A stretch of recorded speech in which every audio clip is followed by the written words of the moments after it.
ममता जी हमारे देश के एक बड़े नेता हैं, बड़े सम्मानित नेता हैं, बड़े आदरणीय नेता हैं और ममता जी से हम प्रेरणा लेते हैं।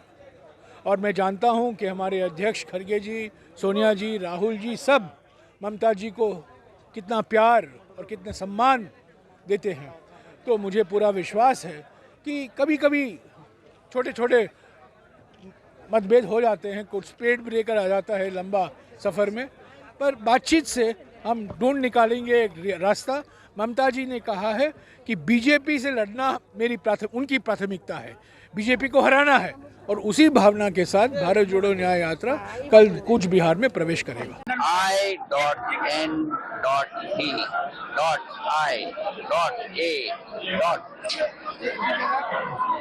ये इंडिया गठबंधन नहीं है, ये घमंडी गठबंधन है, ये अहंकारी गठबंधन है, ये भ्रष्टाचारी गठबंधन है। और आप लोग ने स्वयं देख लिया, आप सब लोग प्रजातंत्र के चौथे स्तंभ हो।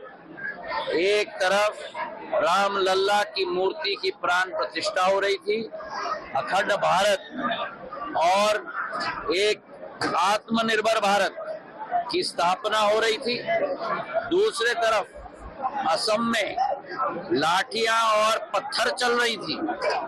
ये इनका भारत जोड़ो यात्रा है, तो पूरी असलियत जनता के सामने आ गई है। देखिए, जो इंडिया अलायंस के पार्टनर्स हैं, मैं जानता हूं कि अलग अलग स्टेट्स में चाहे हमारी खुद की हमारी लोकल यूनिट्स हों या क्षेत्रीय दलों की अलग अलग सोच हो सकती है और कहीं ना कहीं गिव एंड टेक हम लोगों को करना पड़ेगा। लेकिन जिसने जो कुछ भी कहा होगा मैंने सब देखा सुना है, लेकिन मैं ऐसा मानता हूं कि अंत में सब बैठ के अक्रॉस द टेबल बात करेंगे और सारी बातें सॉर्ट आउट हो जाएंगी। सीट शेयरिंग से लेके कैंपेन स्ट्रैटेजी।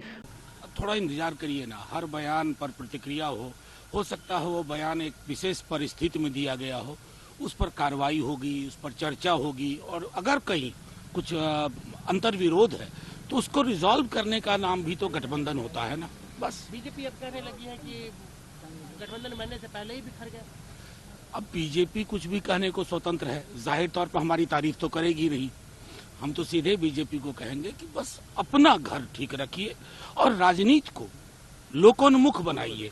आप राजनीति को आसमान में ले जा रहे हैं। राजनीति। अगर आप ये वीडियो YouTube पर देख रहे हैं तो हमारे चैनल को सब्सक्राइब करें और बेल आइकन को दबाना ना भूलें। अगर आप Facebook पर ये वीडियो देख रहे हैं तो हमारे पेज को लाइक करें।